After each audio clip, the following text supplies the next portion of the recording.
Good Wednesday morning. Man, what a night of sports. The Mets pulling off this unbelievable comeback in the middle of the night out in San Francisco just to blow it. Incredible game, one of the more exciting games that they have played all year. Too bad they couldn't get it done, but still a lot of fun. And the New York Rangers dominate absolutely from start to finish, did exactly what Boomer was asking them to do. 3 periods of letting the Carolina Hurricanes know who was boss last night in the Garden. The Yankees end up beating the Orioles, so we have got a ton to get into today on this Wednesday morning of Memorial Day weekend week that ends down in DJ's that we're so fired up about. We got our guest bartending tonight. We got a day tomorrow. Then, of course, with the golf and everything else. And then Friday, DJs. I mean, we are just humming along here on Boomer and Geo. Good morning, Boomer. How are you? Yeah, good morning, G. You know, I'm very happy when it comes to sports these days. The Rangers may have played one of their best games, if not the best game of the season last night. They did dominate. Shesterkin was great early in the game. Didn't allow a couple really good chances by the Hurricanes to end up in the back of the net. But, they're playing solid defense. They're protecting their goalie. They're blocking shots.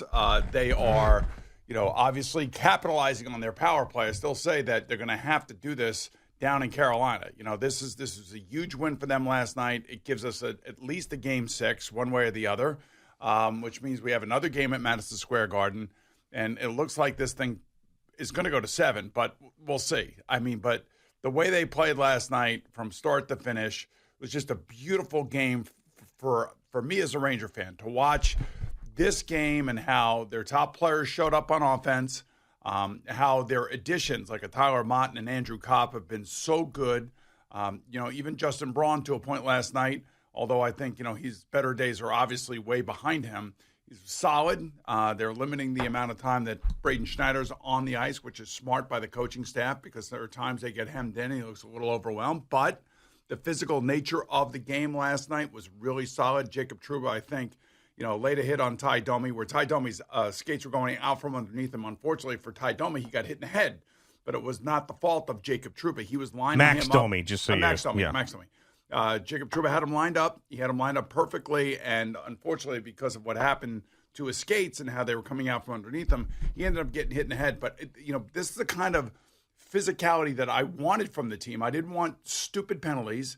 I didn't want I wanted a controlled rage. I think right off the bat it was perfect because it was the Carolina Hurricanes that were reacting that got them a penalty that led to the Rangers' first goal. So that's right. That was absolutely, that's how you do it. That was the controlled chaos you were talking about. Controlled rage, not controlled chaos. Rage that you were trying to, speak to them last night, and it ended up working out. Right, and I don't, when you go on the road now to Carolina, they haven't lost at home in theyese playoffs. They're really a different team. They should get Martin Nuke back in their lineup, a key contributor, bottom 6 contributor. It was like us getting Tyler Mott back. And, you could see that Tyler Mott and, of course, Andrew Kopp, the 2 additions at the trade deadline along with Justin Braun and Frank Vetrano, for that matter, because he has a nice goal last night.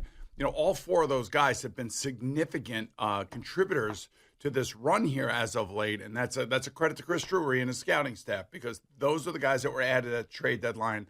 Nobody has fizzled. Nobody has, Mott got hurt, but then he's come back and he's been a significant presence in so many ways. The penalty kill, you cannot, say enough about what he and Kopp can do together on the penalty kill. It's just little things that go on in these games where these guys deserve a lot of credit for that. Now, in order to win down in Carolina, I think they got to play the way that they played in Game 1, man.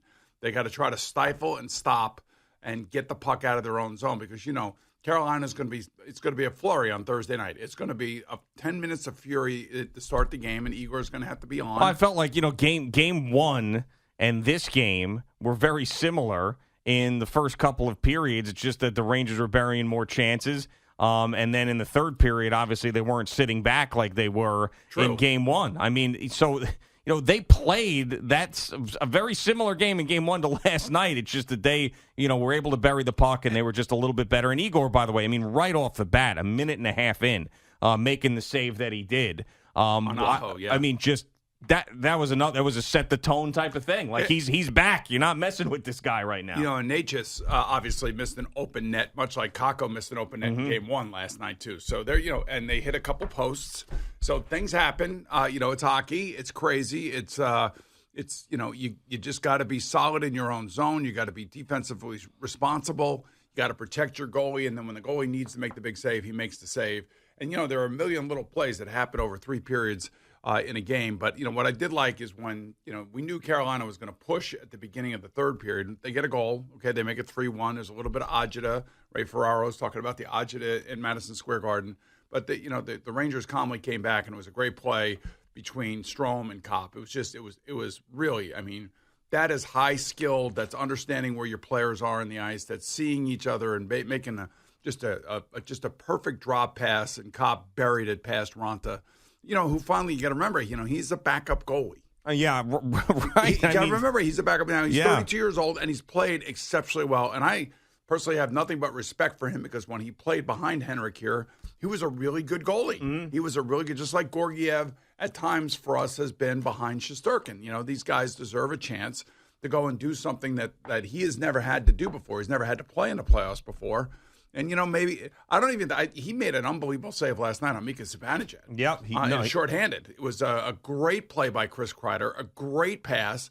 And if Mika elevates the puck, there would have been another goal there. But that's the way these games go, and that's the one thing I have to say that in the third period last night when it started, and I figured Carolina would probably get a goal or something, but the fact that they didn't let him get it to 3-2 made me have the ability to be able to switch over, look at the Mets, watch the Yankees. Going all over the place. Well, so I was last night. I ended up cooking the 2 Cinderella steaks, and I invited our neighbors over. And one of them, is a huge Ranger fan. So of course we're sitting there watching the game together, and he's all panicking in the third period because they're doing it again. They're doing it again. They're laying back. All this. I said, no. You're going to win this game. Don't worry about it. It's not going to happen again. Have a little faith in the adjustments here. Have a little faith in your team. I had faith. I had totally. Everybody says a 3-goal lead. The hardest lead to protect in hockey. And not the way the Rangers were playing last night. No, they were dominant. That's what I was saying. I said they're not going to flip the switch back in the way that they did in that game 1. And by the way, they had a multiple goal lead as opposed to a 1-goal lead. They're at home. The place is going absolutely nuts. I said, you're going to be fine. I'm telling you. I just felt it. I felt it in watching these playoffs with the Rangers. I had a beat on them last night. And here's a question for you. Yeah. Our dinner on Thursday. Yeah, I know. Do we have to change the time of it now? Yeah, maybe a little bit earlier. maybe to 6 o'clock. But here's the thing. This all starts with. It really starts and ends with the goalie. Yeah. If the goalie is on his game and he has had a tremendous series. From game 1 to game 4, any of these goals, I could sit here and say none of those are his fault. Even yesterday when they do finally get a goal, we finally win a faceoff in our own zone. Well, and we wrap the puck around the corner, and then we lose a board battle. And the board battle ends up in the back of the net. They do have skilled players who themselves, I'm sure, are very frustrated, aren't scoring enough on Igor. I'm sure Igor is driving Carolina Hurricane fans crazy, the players crazy, because he's played 4 really, A-plus top-end games. Yep. His performance in this series has been everything that he had been throughout the entire year. That's how good he is playing. And then when you couple that with solid defense in front of him, responsible forwards coming back, and I even saw last night Panarin a couple times, in front of his own net. There were like 5 Rangers in front of their own net, diving for pucks and knocking pucks away and trying to stick pucks away. That's the kind of responsible defense that you want to see. And it makes the job for Igor a little bit easier. He doesn't have to face 50 shots and come up with all these crazy saves, much like like Vasilevsky did in the 2-0 win and series clinching win over the Panthers. Yeah, and of course, as this game is ending, the Mets are starting. And then, of course, I'm not up to watch this 8th inning when they are coming back and doing what they're doing, scoring the 7 runs. You have the Lindor home run to cut it to 8-4 in the 7th inning.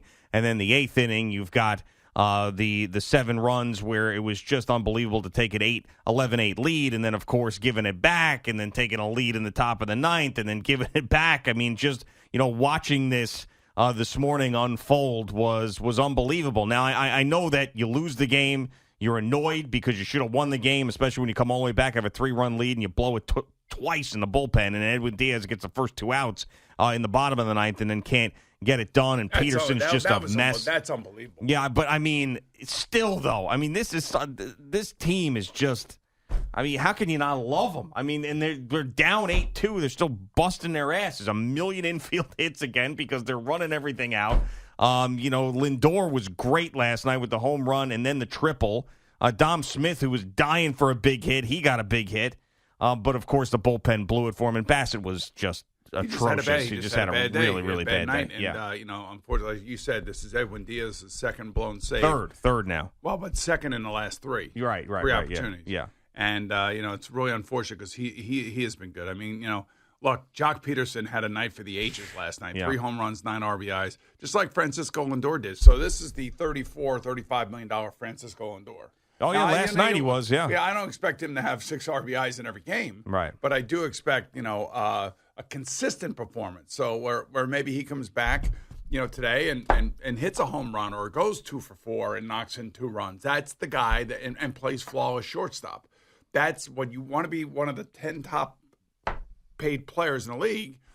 You're going to have performances like Jock Peterson's a hell of a player too. Yeah. I mean, so I don't know. The other thing that this also does highlight a little bit, and this is why this game, when your closer is on rest and he's out there, you got to win the games because your pitching staff is in shambles, just like the Yankees pitching staff is in shambles. Yeah, You absolutely. got problems all over it, and you got to mix and match, and you're asking guys to do things and you're just holding your breath, especially in a game like last night.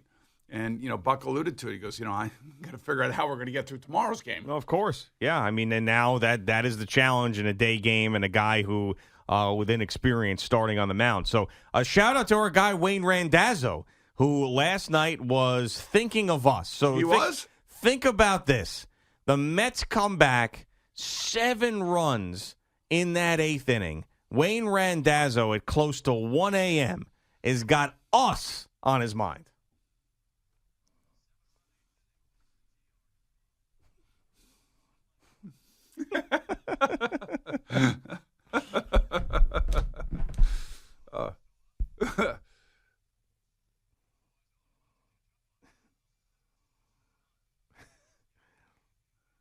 Attaboy. Yeah, there you go, Wayne. All right, there you go. But that is Wayne knows the deal. What's the other guy's name again? Eisenberg. Yes, I forget. I'm sorry. I should know.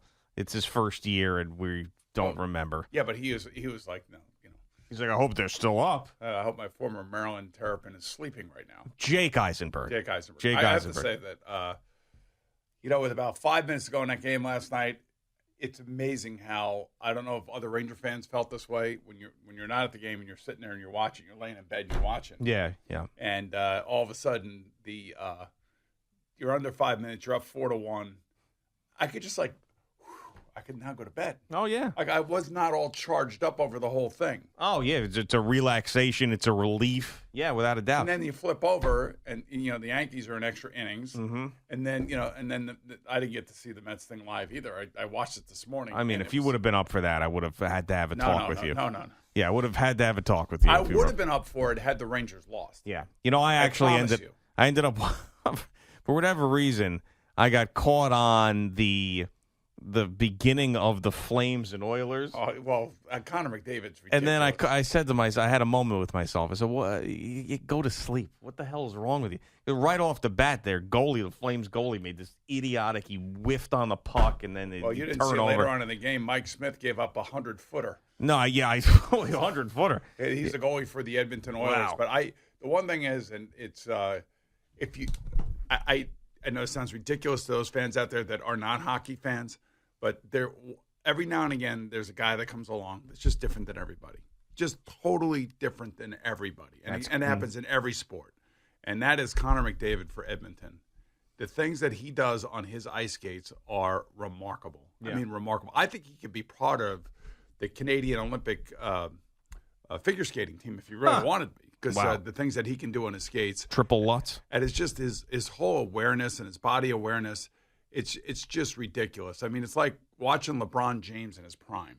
Remember when LeBron was in his prime? Oh, sure. Or Kobe, exploding to the basket. When Kobe was in his prime. Right. And because these sports are sports where you're going up and down and you're not sitting in one spot like a baseball player or a football player. I mean, like, watching Tom Brady's amazing. Watching Joe Burrow is amazing. Watching, Lamar Jackson in his MVP season was amazing because he always had the ball in his hands. Sure. And when these guys are on the ice or when it's amazing what he can do. I mean, just the awareness of the whole game and the ability to skate and shoot and pass and create so many opportunities for his teammates. You gotta see it to believe it. It's the only way I could put it. All right, it is Boomer and Gio on the Fan and CBS Sports Network. We got Jerry.